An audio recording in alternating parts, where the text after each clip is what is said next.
on Robin Hood Radio. We are welcoming today Amy Hufnagle. Amy is the Director of Education at the Olana Partnership, which is located in Hudson, New York. And if you've never been to Olana, well, then shame on you, because if you're within the sound of my voice, you're not more than 35 to 45 minutes away at most. Amy, thanks for joining us today. Marshall, thanks for having me. So let's get a little bit of background for people that are listening that might not, believe it or not, be aware of Olana. And there might be some people here in Northwest Connecticut and in the lower portion of Dutchess County that might not be aware of what Olana is and what it does. Great. So Olana is the home and landscape of 19th century Hudson River School painter Frederick Church. And we like to refer to it as one of his greatest works of art because he was really interested in this idea of architecture, design, interior painting of walls in a similar way to the way he painted his canvas views, and making a landscape that would make it feel to the visitors if they're entering a Hudson River School painting. It's a pretty amazing place, is all I've got to say. I haven't been there in a little while, but it's a pretty amazing place. Now, how did you wind up out at Olana? I mean, what's your background for people that are listening?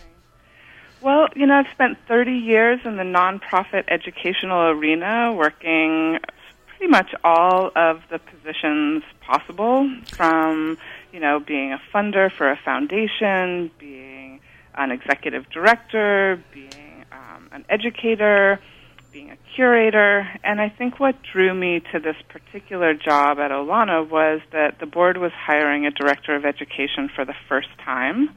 I love the work when it's very much invention mode and startup phase. And, this idea of expanding and revisiting how the public is taught about church and this site, and how the interpretive strategy is activated for visitors. There's kind of this standard model of the house tour that's been happening for 50 years. I like to say it predates the internet, where the guide takes you through a historic property and tells you all the facts you need to know. But I'm sort of the school that we shouldn't be telling visitors anything that they can easily Google or look up. We should be looking to a more expansive experience for them that they could only have in the house or in the landscape at Olana. And I'm always also trying to get them to be engaged participants rather than just receivers of. As an educator, I feel like it's often forgotten that education is really a two-way street, and activating curiosity and exploration, and even, of course, in a site like this, the creative endeavor is important work to do, too.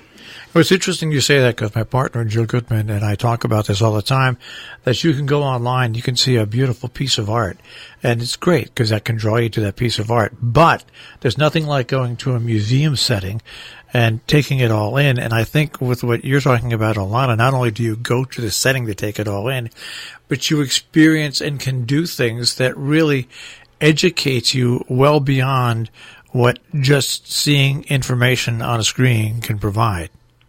Absolutely. And there's actually new research out about this by the National Association of Art Educators that there's something very different that happens for visitors who see the original work of art than just a screen-based work, that there are all sorts of different kinds of connections that build, and we do see so much on screens these days, from landscapes to cooking shows to art pieces to, so much of our experience of the world is mediated by a screen. And, Carrie Smith, the artist who we've been working with on the Wander Society Adventure Lab, is actually really very interested in this issue at this cultural moment. She feels like she sees so many youth who are what she calls part of the look-down generation. And she's like, we have to go to work creating all of these moments where we can get them to look up. And what are those moments, and what are the best places to do that. And I think museums do definitely play a role if you can get your visitors to put their screens down, even when they're in a museum. We were speaking with the Director of Education at the Olana Partnership in Hudson, New York, Amy Hufnagle, and we will lead in now to the Wander Society's Adventure Lab at Olana. This is Carrie Smith's first ever. So let's talk about what people can expect when they go and see the Wander Society's Adventure Lab. Great. So I'll start with that sort of description of the place, and then it would be really interesting to return to who Carrie Smith is, because I think that also is important to understanding it. But the Adventure Lab is a canvas tent that has been installed in the location of Frederick Church's first studio at Olana that's now just an archaeological dig site. It doesn't exist anymore. And we sort of compressed two different things to go into this tent. One was a packing list that we found of Church's from 1847 of what he took when he went camping. And it's basically glamping, I have to say. He was bringing mattresses and a wood stove and tables and chairs and art and painting supplies. His tent must have been really quite lovely. There was carpet laid down. So we combined that historic archival packing list with a new book by Carrie Smith called The Wander Society. And she was really interested in this idea of moving her work off the page and into real life. That she knows the book has the potential to do that for every reader, but what happens if the artist actually tries to take the book off the page? So the Wander Society is a kind of secret society that's based on the writings of Walt Whitman, who's a 19th century poet, and who actually believed that all of his creative inspiration came from his walking routine. And for those of you who know Walt Whitman, he just was a major wanderer. Specifically in the period of the Civil War, he would wander from town to town, hospital to hospital, visiting with people, men who had been injured and providing some sort of distraction for them. But he felt that the only way to really understand self and the world was to take really super long walks. And then, of course, he would give himself all these different little challenges or prompts, we like to call them, of like what to do on his walks, what to look for, what things that he would note in his notebooks while he was walking. And this became the inspiration for Carrie Smith to really design a kind of secret society around walkers who were engaged in creative endeavors while they were out on a walk.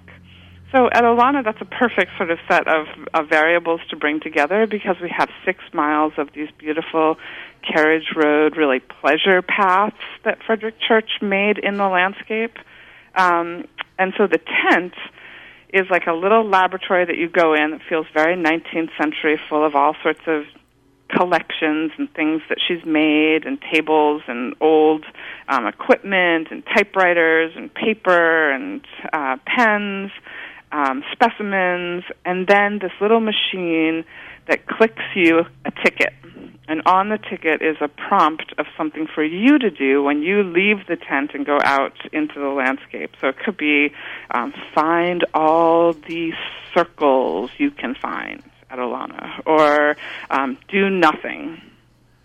Or, so she's come up with these great little sort of adventure cues.